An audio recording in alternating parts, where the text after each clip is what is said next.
बिस्मिल्लाहिर्रहमानिर्रहीम।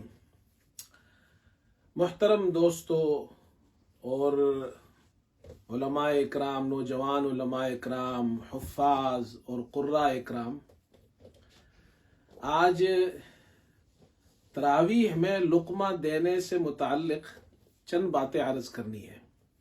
और उन बातों से पहले आपको एक वाक़या मैं सुनाता हूँ जो मेरी तालिब इल्मी के ज़माने में पेश आया। तो रमज़ान के दिन थे और हमारे एक दोस्त जो तालिब इल्म थे हमारे साथ, वो भी जामिया फ़ारूक़िया में पढ़ते थे। तो वो रमज़ान में कारी साहब की समाअत किया करते थे। कारी साहब बड़ी उम्र के थे और वो जो नौजवान तालिब इल्म था वो हमारी मस्जिद में ज़ोर में आता और वहाँ कुरान याद करता था। तो एक दिन वो हस्बे मामूल मस्जिद में आया और मुझे उसने बुलाया और कहा कि रात को एक अजीब वाक़या पेश आया। और वाक़या ये पेश आया कि कारी साहब ने तरावीह में गलती की। तो मैंने पीछे से बताया उनको, तो उन्होंने फिर दोबारा वही गलती की। तो मैंने दोबारा पीछे से वो आयत बताई, उन्होंने फिर गलती की। तो जब मैंने दोबारा पीछे से बताया तो कारी साहब नमाज के अंदर कहने लगे, ज़रा और पीछे से बताइए। तो कहते हैं मैं अपनी हंसी जब्त करना मेरे लिए मुश्किल हो गया और मैंने बड़ी मुश्किल से अपने आप को काबू में किया और उसको कारी साहब को मैंने गलती बताई। खैर ये वाक़या हुआ और फिर हम उस पर बहुत हंसे। हम भी नौजवान थे उस वक्त। जब भी वो तालिब इल्म मिलता तो हम यही कहते, ज़रा और पीछे से बताइए। तो बहरहाल इस किस्म के वाक़यात पेश आए हैं और अर्ज करने का मकसद ये है कि लुक़मा देने का सही तरीका भी आना चाहिए।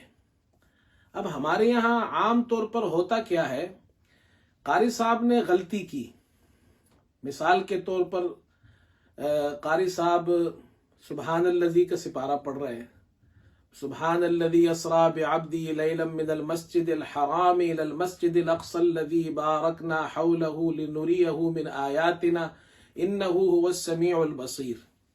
अब आगे आयत उनको नहीं आती, तो इन्नहु हुवस समीउल बसीर के बाद है व आतैना मूसल किताब। अब वो यहाँ पर अटक गए। तो जो सामे होता है वो पीछे से बताता है सुबहानल्लज़ी अस्रा बिअब्दिही। तो ये तरीका दुरुस्त नहीं है। जो वहां जो उसको नहीं आता उसको वहां से बताना चाहिए, व आतैना मूसल किताब से बताना चाहिए। इसी तरह मिसाल के तौर पर सूरह यूसुफ के अंदर जो रुकू, पहला रुकू खत्म होता है इन्नहु अलीमुन हकीम है।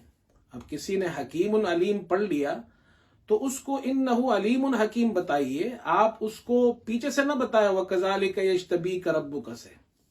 इसलिए कि लुक़मा बक़द्रे ज़रूरत दिया जाता है। और ये जो प्रैक्टिस हम करते हैं ये नमाज में दुरुस्त नहीं, ये हिफ्ज़ की क्लास में होता है। जब तालिब इल्म कुरान सुना रहा होता है, अपनी मंजिल सुनाता है और वो अटक जाता है तो उसको पीछे से बताते हैं एक मरतबा, दो मरतबा, ताकि वो अपनी गलती दुरुस्त कर ले। तो इस तरह उसकी वो गलती नहीं शुमार होती है। फिर वो खुद ठीक कर लेता है तो कहते हैं ये उसकी गलती नहीं है। लेकिन ये प्रैक्टिस तरावी में नहीं होनी चाहिए। तरावी में तो जहां वो कारी साहब अटक गए, जो गलती की वही जगह उसको बताए, पीछे से बार बार बताने की उसको जरूरत नहीं है और लुक़मा बक़द्रे जरूरत देना चाहिए। तो ये एक बात याद रखे, वरना फिर ऐसे ही होगा, जरा और पीछे से बताइए। तो फिर कितना पीछे से आप बताएंगे उनको। एक बात लुक़मे से मुताल्लिक़ बाद हजरात ने, दोस्तों ने इस तरफ भी तवज्जो दिलाई है कि बहुत से हुफ़्फ़ाज़ इकराम जो तरावी में कुरान सुना रहे होते हैं और उनको सामे पीछे से लुक़मा देता है तो वो लुक़मा लेता नहीं है। ये भी गलत तरीका है। लुक़मा फौरन लेना चाहिए, चाहे वाव की गलती हो चाहे फा की गलती हो। बहुत से कारी साहब और हुफ़्फ़ाज़ इसको छोटी गलती समझते हैं तो उसको नहीं लेते, ये भी गलत है। वरना कुरान के अंदर जहां वाव है वाव पढ़े, जहां फा है फा पढ़े, वरना वो कुरान के ख़त्म में वो गलती रह जाएगी। और एक तीसरी बात ये भी सामने आई है, बहुत से दोस्तों ने मुझे ये भी बताया है कि बाज़ हजरात इमाम के पीछे, हाफिज साहब के पीछे तरावी जो है पढ़ते हैं और आजकल मोबाइल में कुरान होता है तो मोबाइल खोल कर फिर कुरान देख कर वो सुनते हैं। اور حافظ صاحب نے غلطی کی تو وہ ادھری سے لقمہ دے رہے ہیں. تو یہ یاد رکھیں، قرآن دیکھ کر لقمہ دینا درست نہیں ہے. حنفی مسلک کے مطابق اس سے نماز فاسد ہو جاتی ہے. نماز میں قرآن دیکھ کر پڑھنا بھی ٹھیک نہیں ہے، اور اسی طرح پیچھے قرآن سنتے ہوئے بھی دیکھ کر سننا بھی ٹھیک نہیں ہے، اور پھر اس دیکھ کر اس کو غلطی دینا بھی ٹھیک نہیں ہے. اگر آپ کو معلوم ہے، حافظ صاحب کو معلوم ہے کہ فلاں آدمی میرے پیچھے قرآن دیکھ کر سنتا ہے اور وہاں سے مجھے وہ لقمہ دیتا ہے، تو اس کا لقمہ نہ لے. یا اگر لقمہ لیتے ہیں تو پھر وہ جگہ نہ لے جو اس نے بتائی ہے، اس سے تھوڑا سا پیچھے سے پھر پڑھنا شروع کرے. تو یہ ایک طریقہ ہوگا کہ آپ اس کا لقمہ نہیں لے رہے، آپ پیچھے سے پڑھ رہے ہیں، اور تو اس طریقے سے پھر کوشش کریں. بہرحال یہ میں نے چند باتیں عرض کر دی ہے لقمے سے متعلق. اللہ رب العزت عمل کی توفیق عطا فرمائے.